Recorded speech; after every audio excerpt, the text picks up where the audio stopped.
Lion, the Witch and the Wardrobe, Chapter 12, Peter's First Battle.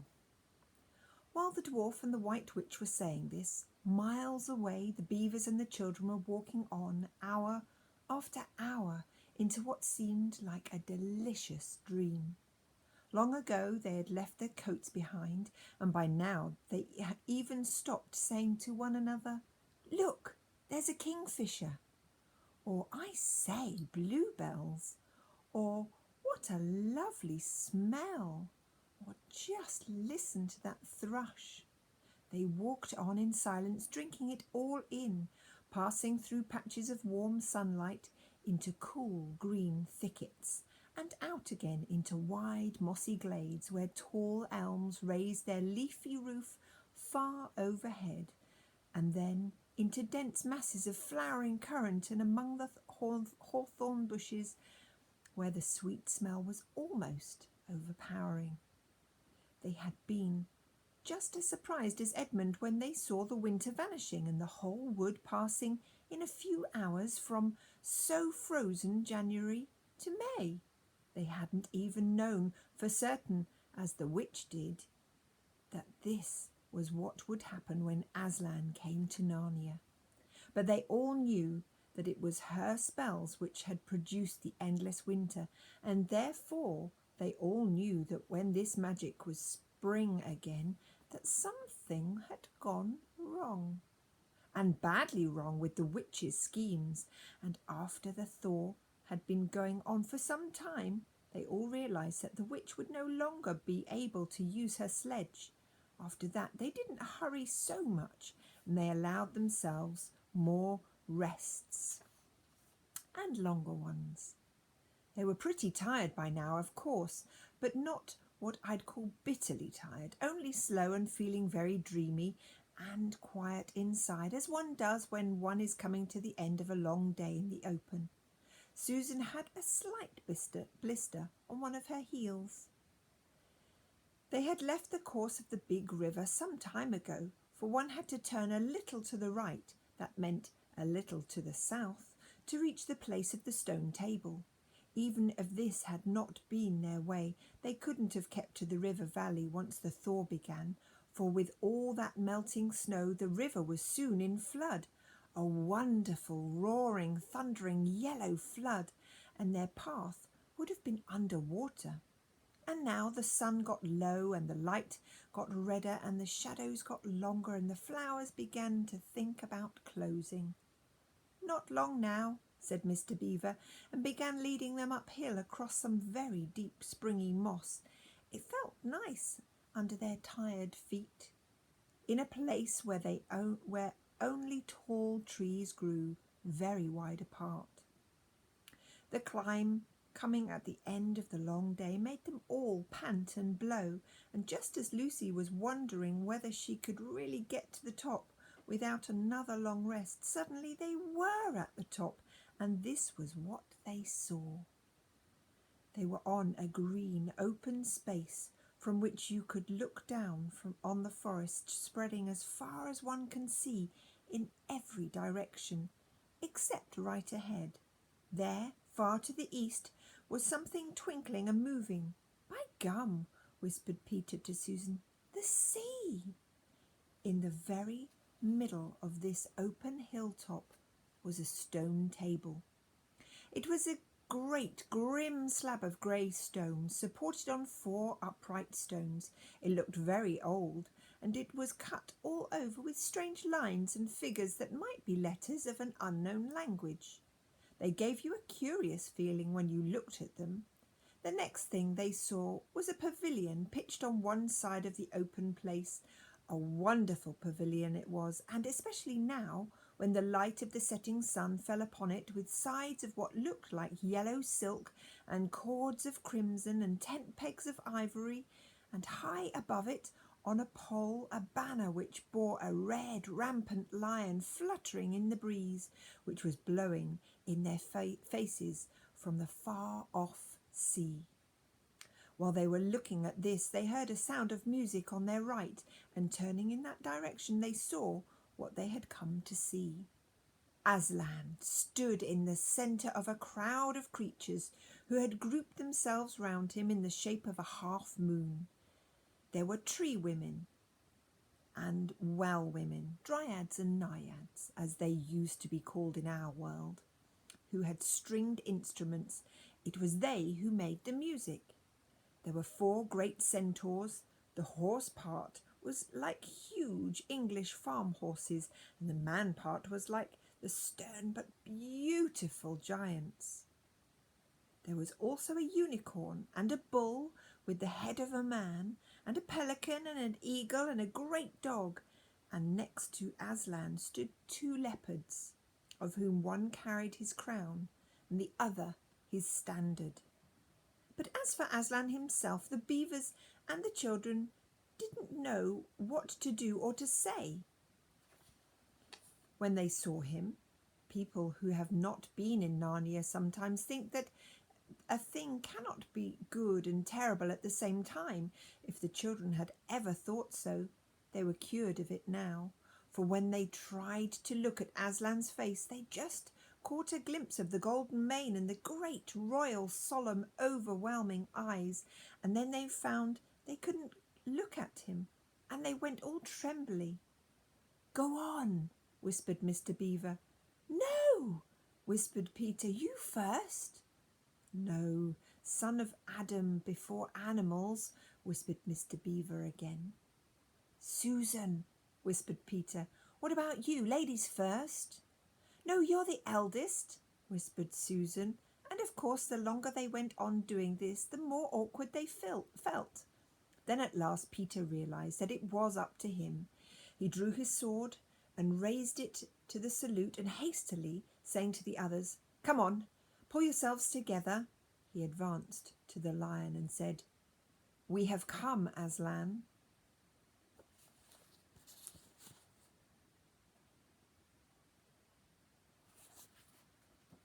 "Welcome, Peter, son of Adam," said Aslan.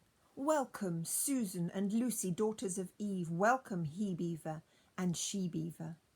His voice was deep and rich, and somehow took the fidgets out of them. They now felt glad and quiet, and it didn't seem awkward to them to stand and say nothing. "But where is the 4th?" asked Aslan. "He has tried to betray them and joined the White Witch, O Aslan," said the beaver, and then something made Peter say that partly it was my fault, Aslan. I was angry with him, and I think that helped him go the wrong way. And Aslan said nothing either to excuse Peter or to blame him, but merely stood looking at him with his great unchanging eyes, and it seemed to all of them that there was nothing to be said.